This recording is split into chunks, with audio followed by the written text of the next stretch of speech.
me gusta pensar en el tiempo, y uno de los misterios de escribir, al menos para mí, es que me sumerjo y pasa no sé cuánto tiempo y siempre he estado más tiempo escribiendo del que debería, ¿no?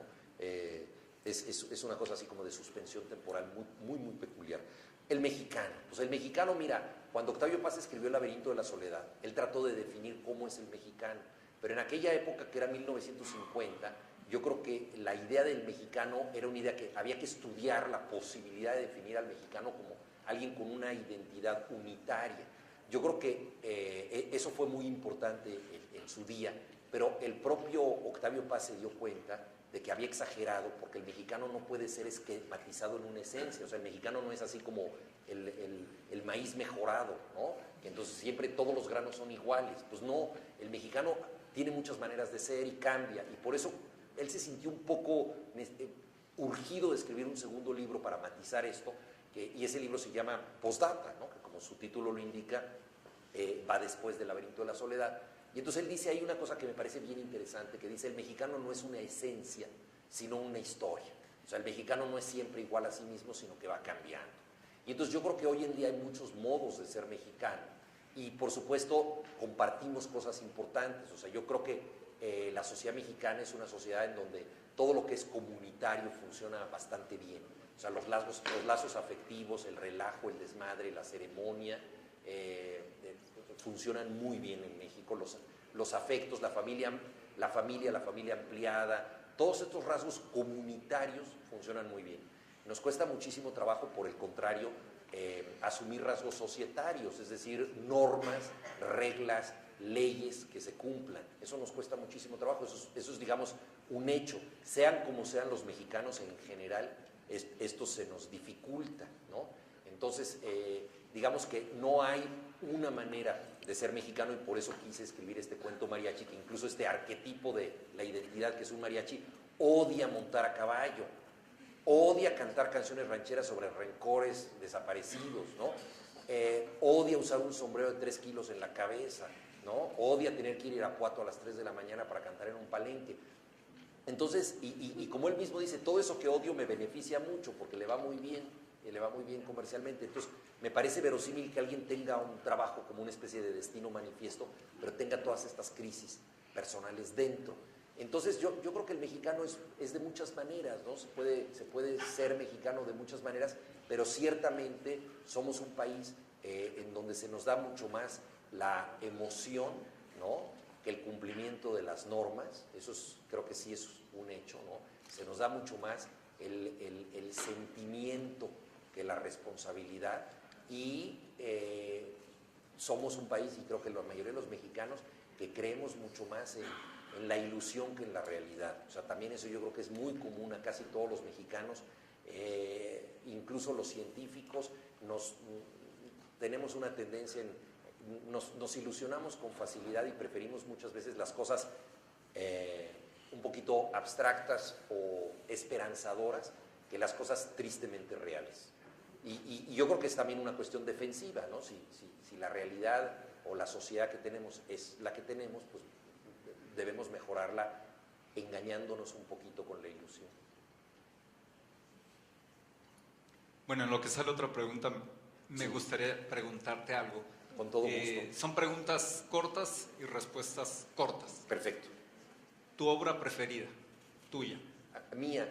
El libro salvaje, porque es un libro sobre la lectura, sobre la aventura del lector que soy, ¿no? Es la historia de un libro, es una novela para jóvenes, aunque yo creo que toda novela para jóvenes tiene un grado de poder interesar a los adultos, y es la historia de un libro que no quiere ser leído, y entonces es esa aventura de atrapar ese libro. ¿Tu mayor miedo? Mi mayor miedo.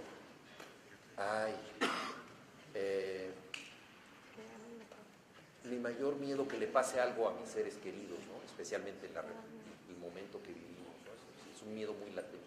¿Tu mayor gozo que no sea la escritura? Estar con mi hija. ¿Tu mayor ilusión? Mi mayor ilusión, pues ver crecer a mi hija también. Estoy muy centrado en eso. ¿Qué piensas de la actuación de la selección mexicana de fútbol? Yo pienso que, por desgracia, vamos a ir al Mundial. Sí. desgraciadamente, porque creo que ha sido tan mediocre nuestra participación que nos haría muy bien como revulsivo y como un acto de reflexión y de contrición no ir al Mundial para ver por qué el fútbol mexicano está tan mal estructuralmente. Pero el problema es que estando tan mal como está da mucho dinero y me temo que sí vamos a ir al Mundial. Y la última pregunta, si mañana despertaras y no pudieras escribir y lo único que pudieras hacer para narrar historias sería tener una cámara de video, ¿cuál sería tu primera historia? Una historia de imágenes, una historia visual. Una historia en el mar, o sea, una historia que tuviera que ver con la vida en el mar. La vida en el mar, me parece que el mar, todo lo que pasa arriba en el mar, el mar de trabajo, el mar de los pescadores, todo lo que pasa ahí me parece que el mar nos está contando una historia, ¿no? Bueno, biológicamente de ahí vivimos. Muy bien. Tiempo para una última pregunta. Gracias. Sí, buenas tardes. Oye, hace un momento comentabas de manera cómica que el llavero te recuerda tus sentimientos, porque es del Necaxa. Mi pregunta es, ¿qué tanto permites tú, tu personalidad o tus sentimientos influyen al momento de crear un personaje nuevo? O sea, al momento de pensar en tu siguiente personaje, ¿qué tanto se refleja de ti? La verdad es que en la vida todo lo que vale la pena involucra la emoción, ¿no? O sea, si no pones sentimientos, pues ni unos huevos revueltos salen bien. O sea, realmente hay que escribir siempre involucrando tus propias emociones en lo que haces, sintiendo empatía por los personajes. ¿Alguien está hablando ahorita? No puede ser.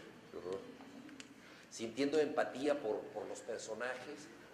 Todo eso me parece decisivo. Yo creo que es muy importante para un escritor poder conectar con esas emociones. Lo que pasa es que no necesariamente lo que tú estás narrando tiene que ver con emociones concretas que tú piensas que has vivido o que quieres vivir, ¿no? Por ejemplo, yo escribí una novela que se llama El Testigo, y ahí hay un personaje que es un sacerdote, que es el cura Monteverde, que es un personaje que quiere canonizar a un poeta, quiere canonizar a Ramón López Velarde.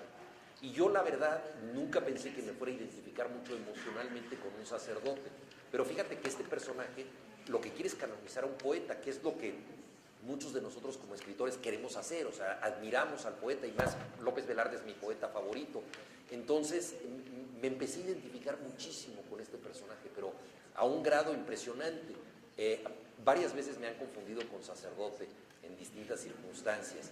Y entonces ahí realmente en forma involuntaria entré en papel, pero te lo comento porque en papel desde un punto de vista emocional muy grande, al grado de que dije, no, ya me dejé llevar demasiado. Pero ciertamente todos los personajes, incluso los que en principio son personajes desagradables, porque necesitamos personajes desagradables, necesitamos villanos, uno se identifica con ellos, ¿no? Bien, o sea, escribir es ponerte en la posición del otro. Eso es muy importante. Entonces tienes que decir cómo lo vivió esa persona. Por ejemplo, cómo vive un médico una historia. Yo no soy médico, pero me imagino que un médico cuando se relaciona con otras personas les descubre síntomas. Es lógico. Ve que tiene los ojos amarillentos, ve que tiene una mancha en la piel, ve que tiene... Entonces está viendo un organismo y obviamente se relaciona. Un médico que se enamora de manera distinta como se enamora un arquitecto, ¿no? O como se enamora un desempleado o alguien que no tiene profesión. Entonces, siempre hay que decir quién es tu personaje y cómo imaginas el mundo desde ese personaje. Eso es importantísimo, ¿no? Porque yo creo que eso es lo que a la postre hace que eso funcione. Y a mí lo que más me gusta, desde luego, bueno, a cualquier escritor lo que más le gusta es cuando una persona de esa profesión, digamos un torero, le dice a un escritor, pero ¿cómo supiste que los toreros sentíamos esto? ¿No? Claro, porque el escritor se pudo poner en esa piel sin la incomodidad de tener que caber en un traje de luces y rifarse la vida en el ruedo. Bueno, pues creo que hemos terminado, ¿verdad? Por tiempos. Quisiera, por último, pedirle, por favor, al doctor Mesa que le entregue como un pequeño recuerdo, un pequeño regalo, los 2 números de Pasión por la Lectura. Mira, qué padre. Que estamos sacando. Es el segundo año que sacamos los libros y que ustedes recibieron en este semestre. Gracias. Gracias a todos.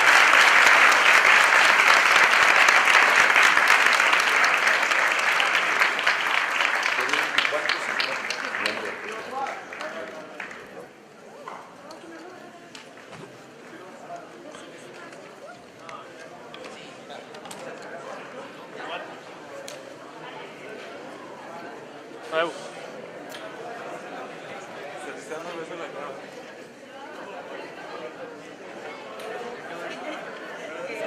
Sí, ya. ¿Dónde están?